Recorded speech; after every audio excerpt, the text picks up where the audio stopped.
여러분, 안녕! 좋은 아침이에요. 여러분, 오늘 아침도 기쁜 마음으로 힘차게 시작했나요? 오늘도 전도사님과 함께 믿음의 길잡이 시작할게요. 함께 제목 읽겠습니다. 믿음이 삶을 지배하게 해야 해요. 아멘, 할렐루야. 우리 히브리서 말씀도 한 목소리로 고백하겠습니다. 그러나 내 의인은 믿음으로 말미암아 살 것이다. 누구든지 뒤로 물러서면 내 영이 그를 기뻐하지 않을 것이다. 히브리서 10장 38절 말씀. 아멘! 할렐루야! 네, 너무 잘 읽었어요. 우리 본문 내용도 전도사님과 한 목소리로 고백하겠습니다. 믿음은 하나님의 말씀을 들음으로 생기고 또한 말씀으로 계속 먹여져야 해요. 그리고 그 믿음을 풀어놓는 가장 효과적인 방법은 말이라는 것을 배웠어요. 오늘 본문 말씀처럼 의인, 그리스도인은 믿음으로 살아야 해요. 믿음이 우리가 사는 방식이에요. 믿음으로 산다는 것은 다른 말로 말씀을 따라 사는 것과 같아요. 그런데 우리는 종종 하나님의 말씀을 들음으로 믿음이 생기고 난 뒤 믿음을 풀어놓는 말이 아니라 믿음을 무효화시키는 말을 할 때가 있어요. 우리가 믿음의 열매를 맺기 위해서는 올바른 고백을 해야 해요. 믿음이 우리의 말과 생각과 행동을 지배하게 해야 하는 거예요. 예를 들어 어떤 친구에게 감기 증상이 찾아왔어요.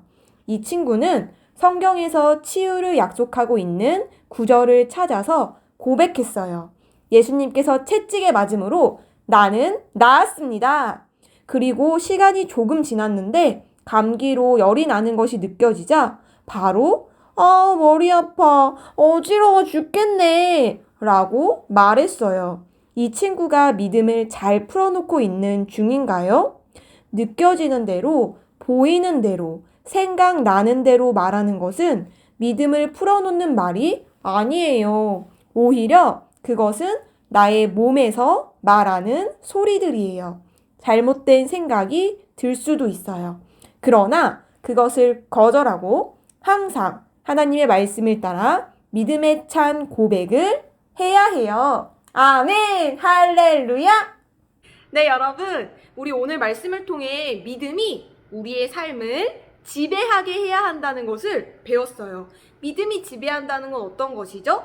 믿음이 우리의 생각과 우리의 말과 우리의 행동을 다스리는 거예요. 믿음이 아닌 생각은 하지 않기로 결정하는 거예요.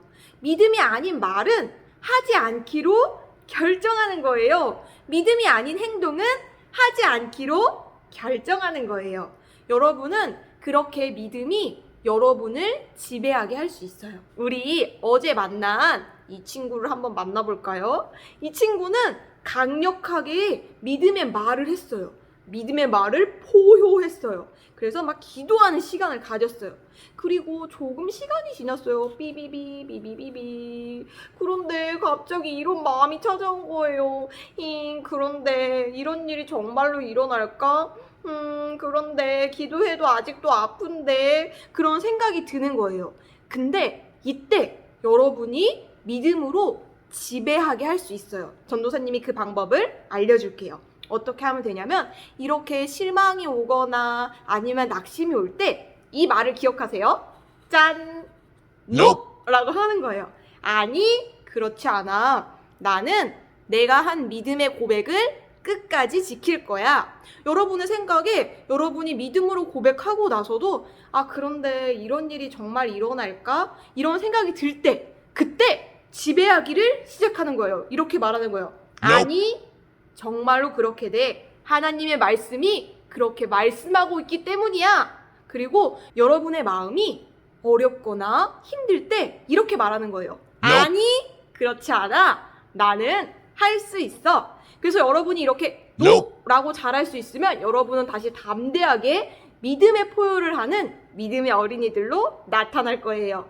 여러분, 믿음이 여러분의 삶을 지배하게 할 수 있나요? 할 수 있어요. 무엇을 하면 된다고 했죠? 말씀이 아닌 생각이나 감정이 찾아올 때 이렇게 말하는 거예요. 아니, 내가 치유받는 것은 하나님의 뜻이야. 아니, 내가 기뻐하는 것은 하나님의 뜻이야. 아니, 하나님의 말씀은 이렇게 얘기했어. 아니, 내가 왜 염려해? 이렇게 말하는 거예요. 할 수 있죠? 네, 할 수 있는 친구들은 함께 기도 고백하겠습니다. 함께 고백해요. 나는 내 믿음을 무효화시키는 말은 하지 않는다. 나는 언제나 말씀을 따라 믿음의 찬 고백을 한다. 아멘. 할렐루야. 네, 너무 잘했어요. 우리 한 번 더 우리의 믿음을 담아서 담대하게 고백할게요. 시작! 함께 고백해요. 나는 내 믿음을 무효화시키는 말은 하지 않는다. 나는 언제나 말씀을 따라 믿음의 찬 고백을 한다. 아멘. 할렐루야. 할렐루야. 할렐루야. 네, 너무 잘했어요. 네, 우리 오늘 믿음으로 우리의 삶을 지배하는 것을 배웠어요. 여러분 안에 믿음이 있기 때문에 여러분은 할 수 있어요. 믿음이 아닌 생각이나 말이나 감정은 아니 하고 거절하세요. 잘할 수 있죠? 그럼 우리 내일 만나요. 안녕. 잠언 21장. 왕의 마음은 오직 주님의 손에 달려 있으므로 주께서는 흐르는 시냇물처럼 자신이 원하시는 방향대로 마음껏 그 마음의 물길을 돌리신다. 사람의 눈으로 보기에는 자기가 하는 일이 모두 옳게 보이지만 주께서는 그 사람을 속마음을 살피시고 다 꿰뚫어 보신다. 주께서는 희생 제물을 바치는 것보다 올바르고 의롭게 사는 것을 더욱 기뻐하신다.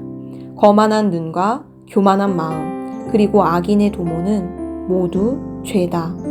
부지런한 사람이 이를 꾀하면 풍성한 이득을 얻지만 마음이 조급한 사람이 이를 꾀하면 다만 가난해질 뿐이다. 남을 속여 모은 재산은 죽음의 올가미와 같고 덧없이 사라지는 안개와 같다. 악인의 폭력은 스스로를 파멸의 구렁텅이로 이끄는 것이니 그것은 악인이 올바르게 살아가기를 거절하기 때문이다. 죄인의 길은 구불구불 굽어 있지만 순결한 사람의 길은 반듯하게 뻗어 있다. 다투기를 좋아하는 여자와 넓은 집에서 함께 사느니 차라리 좁은 다락방에서 혼자 사는 것이 낫다. 악인은 그 마음에 항상 악한 것만을 궁리하고 있으니 가까운 이웃들도 그에게서는 어떤 인정도 기대할 것이 없다. 거만한 사람이 징벌을 받으면 우둔한 사람이 그것을 보고 깨닫게 되고 지혜로운 사람이 책망을 받으면 더욱 지식을 얻는다.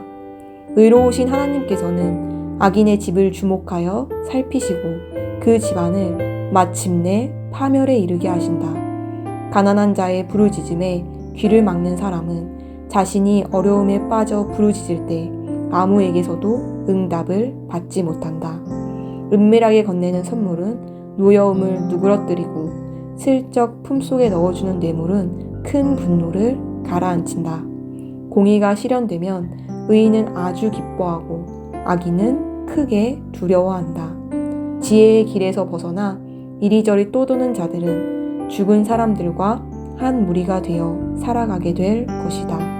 향락에 빠지면 가난하게 되고 술과 기름을 좋아해도 부자가 되지 못한다.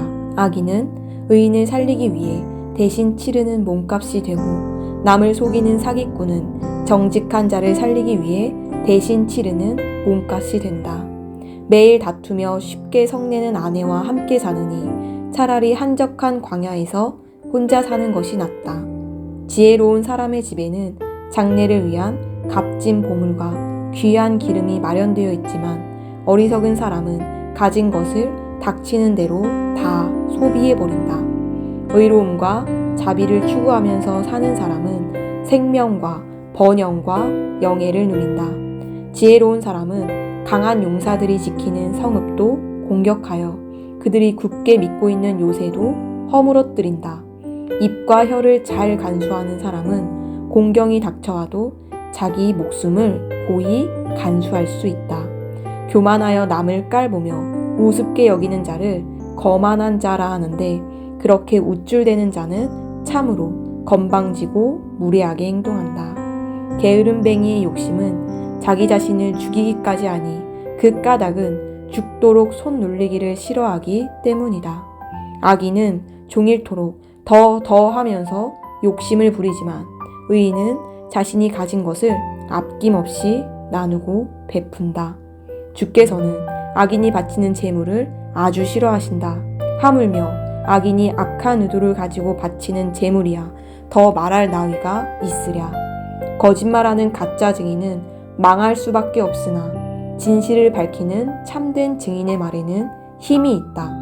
악인은 뻔뻔한 얼굴로 마구 설쳐대지만 정직한 사람은 자신의 행실을 잘 살피고 삼간다. 사람이 세운 그 어떤 지혜도 통찰력도 계략도 주를 거슬러 이길 수 없다.